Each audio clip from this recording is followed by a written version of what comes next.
दोस्तों, एक गांव में पारो नामक एक गरीब विधवा रहती थी। उसका एक पुत्र था। वह इतनी गरीब थी कि घर में 4 बर्तन भी ढंग के नहीं थे। लड़का भी छोटा था। पारो ने बड़े प्यार से उसका नाम नसीब सिंह रखा था। मगर वह इतना बदनसीब था कि उसके पैदा होने के कुछ समय बाद ही एक बीमारी से उसके पिता की मृत्यु हो गई। पारो घरों में चौका बर्तन आदि करके उसे पाल रही थी। उसे पक्का विश्वास था कि नसीब सिंह बड़ा होकर उसके सारे संकट दूर कर देगा और उसका बुढ़ापा चैन से गुजरेगा। इसी आस में रात दिन मेहनत करके वह अपने बेटे को पाल रही थी। नसीब सिंह था तो छोटा, किंतु समझदार बहुत था। संयम और धीरज की उसमें कोई कमी नहीं थी।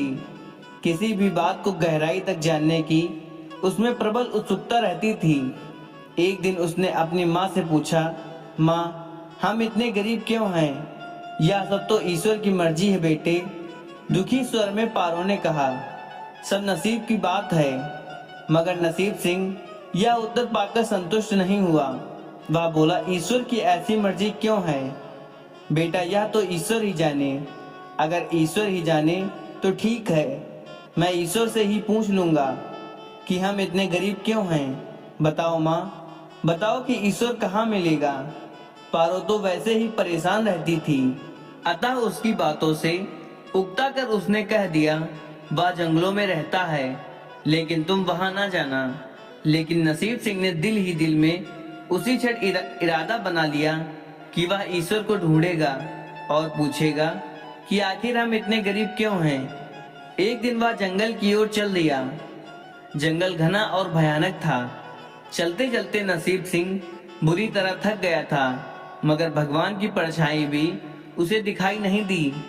अतः वह थक हार कर पत्थर की एक शिला पर जा बैठा और सोचने लगा कि भगवान तो यहाँ कहीं नहीं मिले।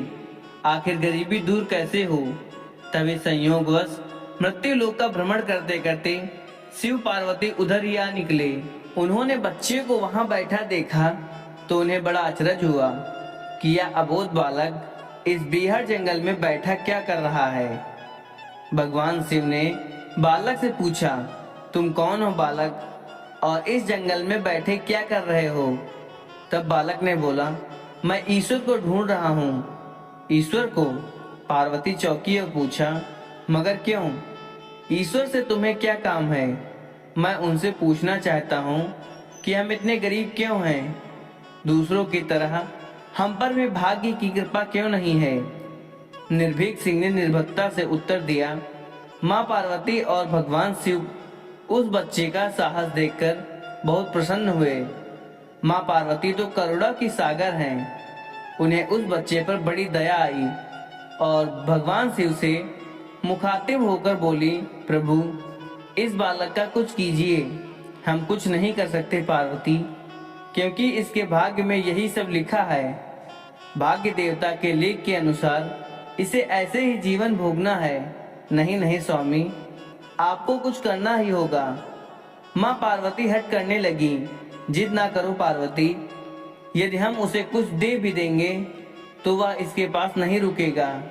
इसे वैसे ही जीवन जीने दो जैसा भाग्य देवता चाहते हैं। नहीं प्रभु, इसकी गरीबी दूर करने के लिए आपको इस पर कृपा करनी होगी।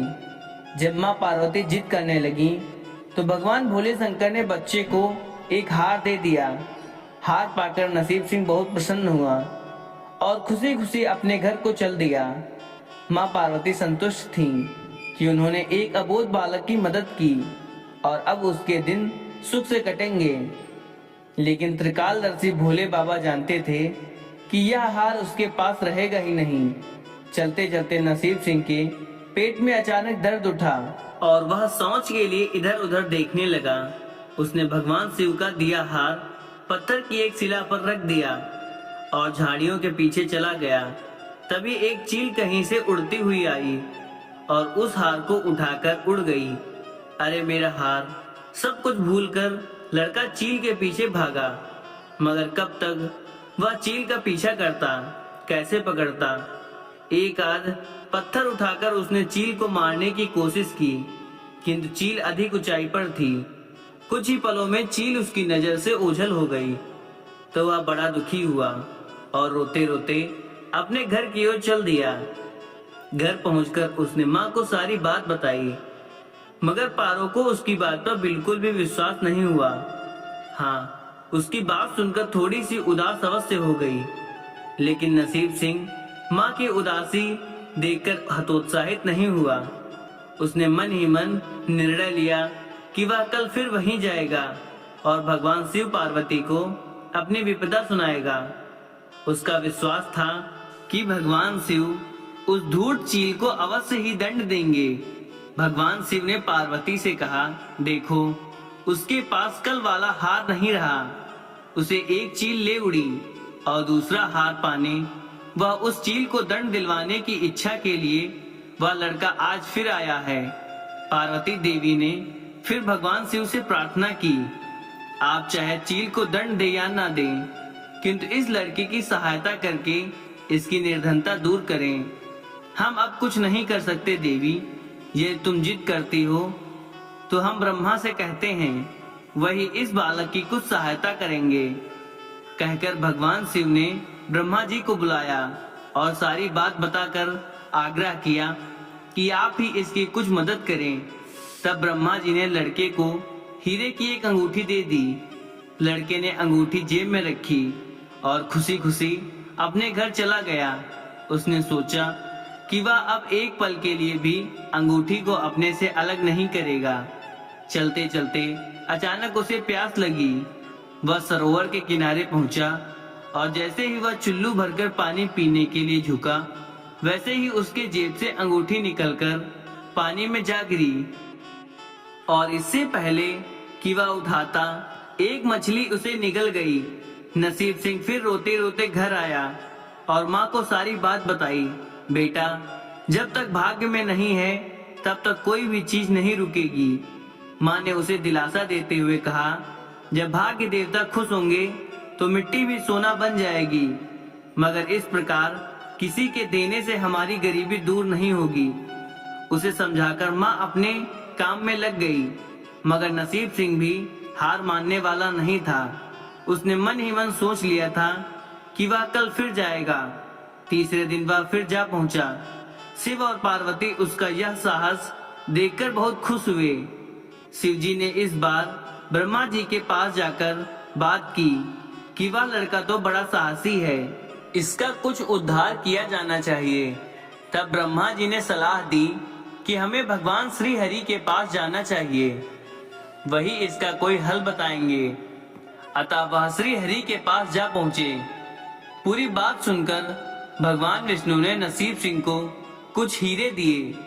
हीरे पाकर वह बहुत खुश हुआ और इस बार बिना कहीं रुके उसने सीधे अपने घर जाने का निश्चय किया, क्योंकि 2 बार उसकी चीजें खो चुकी थीं। जब वह घर पहुंचा, माँ घर पर नहीं थी। अतः नसीब सिंह ने हीरे एक लोटे में रखकर कोने में छिपा दिए और माँ को ढूंढने निकल पड़ा। वह मन ही मन सोचने लगा कि अब माँ को किसी के घर काम करने की कोई आवश्यकता नहीं है, अब तो वह भी अमीर बन गए हैं। उधर पीछे से चोर उसके घर में घुसे और जो भी सामान हाथ लगा लेकर भाग निकले। उस सामान में लोटा भी था जिसमें हीरे रखे थे। जब वह माँ के साथ वापस आया तो देखा कि हीरे गायब थे। इतना ही नहीं, घर का दूसरा सामान भी गायब था। अब तो उसकी माँ को बहुत गुस्सा आया। वह बोली, क्यों मुझे नई नई कहानियां सुनाकर पागल बनाता जा रहा है?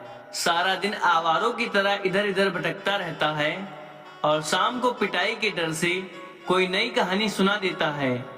माँ की डांट सुनकर लड़का रोने लगा। वह तो केवल वही जानता था कि जो कुछ भी उसने बताया था वह सत्य था। डांट खाकर लड़के की हिम्मत और बढ़ गई और अगले दिन वह फिर उसी स्थान पर जा पहुंचा।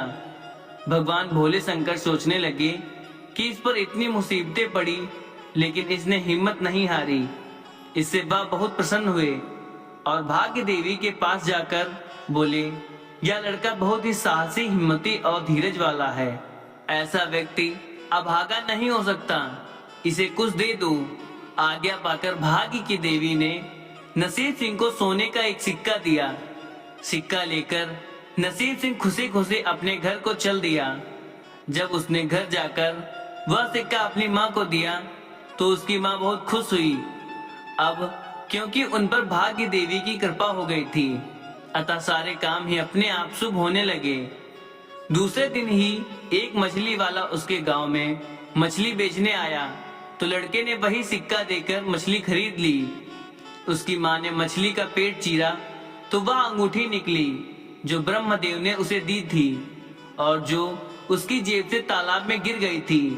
माँ ने अंगूठी संभाल कर रख ली और नसीब सिंह से बोली, जा बेटा जंगल से थोड़ी लकड़ियां ले आ, आज घर में ईंधन बिल्कुल नहीं है। लड़का कुल्हाड़ी लेकर जंगल की ओर चला गया।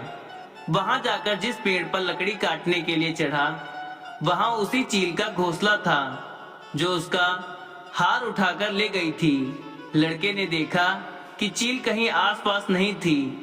नसीब सिंह ने अपना हार उठा लिया और जो भी थोड़ी बहुत लकड़ियां पेड़ के आसपास पड़ी थी वही उठाकर घर की ओर चल दिया। माँ हार पाकर बहुत खुश हुई। अब तो देखते ही देखते उनके दिन बदल गए।